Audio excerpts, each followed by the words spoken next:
And then Dunn says, if we now shift our glance from the beginning of Christianity forward 150 years or so into the 2nd century and beyond, it at once becomes evident, and this is very interesting, that the situation has significantly altered, to put it mildly. Jewish Christianity, so far from being the only form of Christianity, is now being classified as unorthodox and heretical. There seem to have been several groups of Jewish Christians whose beliefs put them beyond the pale of the emerging great church. One at least preserved an ancient title for early Christians, Nazareans, Acts 24:5. The Quran, of course, says something very interesting about these people. What were they called in the Quran? The name probably embodied a claim to preserve the true tradition against the antinomian Christian communities elsewhere. Antinomian meaning those who were against the law, who rejected the law. Now, the best-known sect, whose name became a kind of stereotype in the great church polemic against Jewish Christians, was the Ebionites. The Ebionites, that's a name to remember if you want to really grasp the original faith of the early church rather than Paul's Christianity, the Ebionites. And Dunn outlines 3 significant characteristics of this now heretical Jewish Christian faith. The first one, not surprisingly, is their faithful adherence to the Jewish law. Justin Martyr, the 2nd century Gentile convert to Paul's Christianity, very famous early father, knew of Jews who believed in Christ and who kept the law without insisting that all Christians should. But he also knew others who not only kept the law themselves, but who also compelled Gentile believers to keep it too. So that's very interesting. And then the next section here, and I'm skimming a lot of the detail here just to give you a concise flavour rather than an exhaustive survey, is what Dunn calls the exaltation of James and the denigration of Paul. The exaltation of James, the actual brother of Jesus, and the denigration of Paul, that's obviously the Apostle Paul. It is clearest in the Clementine literature. Now, the Clementine literature was a body of Jewish Christian writings from the 2nd century. It is clearest in the Clementine literature where James appears as the head of the Jerusalem church from the first, ordained bishop in it by the Lord. As for Peter, he and the other apostles are shown as subordinate to James and must give account of their work to him, which is very interesting. So James is the very, very head of the church. Exaltation of James is accompanied, as I said, by denigration of Paul, so, really putting him down. Irenaeus, Origen, Eusebius, and Epiphanius number rejection of Paul as one of the characteristics of the Ebionite faith, and of the other Jewish Christian sects as well.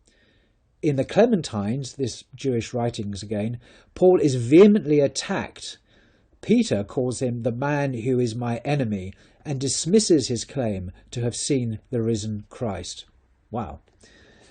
In Jewish Christianity in general, Paul was the arch enemy responsible for the rest of Christianity's rejection of the law and himself an apostate from the law. I mean, this is seriously interesting. Paul was seen as an absolute danger, heretic, apostate from the original Jewish Christian faith of the earliest church. He was not seen as some kind of hero. He was an enemy, the enemy, because, of course, he taught people to abandon key aspects of the Jewish faith. And perhaps now the most significant belief of the Ebionites was called adoptionism. One of the most frequently attested features of Ebionite Christology is found in clearest expression in one of the early fathers' description of it, as a chap called Epiphanius. And he describes the Ebionite view as this: Christ they call the prophet of truth, and Christ the Son of God, on account of his progress in virtue and the exaltation which descended upon him from above. They want him to be only a prophet and man and Son of God and Christ and mere man, as we said before, who attained by a virtuous life the right to be called Son of God. So for the Ebionites, the original Christian belief in the earliest community, all the way through to the 2nd century, these are people who inherited and continued that tradition. Jesus was a prophet, a man, who by virtue of his excellence could be called Son of God, but certainly was not divine. And Dunn continues, if these are indeed the 3 principal features of heretical Jewish Christianity, then a striking point emerges. This is the features of 2nd century Ebionite views. Heretical Jewish Christianity would appear to be not so very different from the faith of the first Jewish believers. Wow. And then he continue here. A bit about it gives a bit more information here about the adoptionist Christology, the idea that, in a sense, Jesus was adopted by God on an honorary kind of designation as Son of God, but not literally begotten of God through all the ages and divine, or anything like that. The adoptionist Christology of the Ebionites, too, seems to have a firm anchor point in the earliest Christian attempts to express faith in Jesus the Christ. If you look at Acts 2:36, Acts 13:33, for example, and also note Acts 2:22, Jesus of Nazareth, a man attested to you by God. So he was a man credited or attested by God. And also 10:38, Jesus was able to do good and heal, for God was with him. It doesn't say he was God, but God was with him. Very interesting. And then, just to conclude this, before I weary your patience totally, final paragraph. And this is Jimmy Dunn's summary of this. And the author, Jimmy Dunn, is a Christian. He believes in the Trinity. He's an ordained minister of the church. But he's an honest historian, which is why he is so honoured by other historians and scholars for his integrity in his research.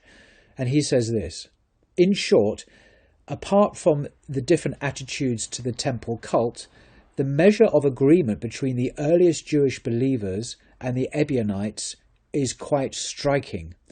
The heretical Jewish Christianity of the 2nd and 3rd centuries apparently has no closer parallel than the earliest Christian community in Jerusalem. Indeed, on the basis of this evidence, the heretical Jewish Christianity of the later centuries could quite properly claim to be more truly the heir of earliest Christianity than any other expression of Christianity.